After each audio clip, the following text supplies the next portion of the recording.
লাখো কণ্ঠে একই ধ্বনি, নিজেকে আত্মসমর্পণের আকুতি। বিশ্বের লাখো মুসল্লি আরাফাতের ময়দানে সমবেত হয়েছেন মহান আল্লাহ তাআলার কৃপা অর্জনের জন্য। পাপ মুক্তির আশায় লাখো ধর্মপ্রাণ মুসলমান সূর্যাস্ত পর্যন্ত থাকবেন আরাফাতের ময়দানে।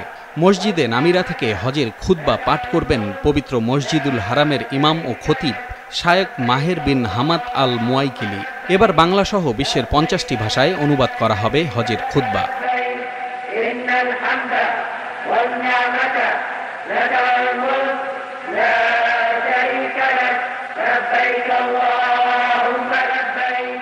খুতবার পর জোহর ও আসরের নামাজ আদায় করে মুজদালিফার উদ্দেশ্যে যাত্রা করবেন হজ পালনকারীরা। সেখানে গিয়ে মাগরিব ও এশার নামাজ আদায় করবেন তারা। শয়তানের প্রতিকৃতিতে নিক্ষেপের জন্য সেখান থেকে সংগ্রহ করবেন পাথর।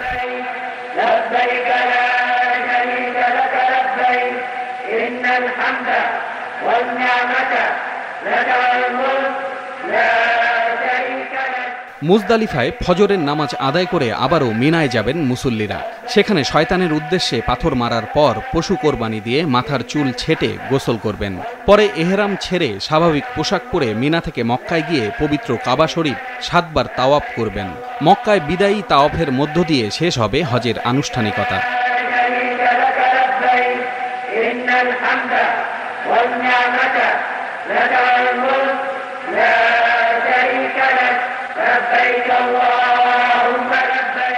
সৌদি কর্তৃপক্ষ জানিয়েছে এবার 20 লাখেরও বেশি ধর্মপ্রাণ মুসলমান হজ পালন করছেন। এদের মধ্যে বাংলাদেশি রয়েছেন ৮২,৭৭২ জন।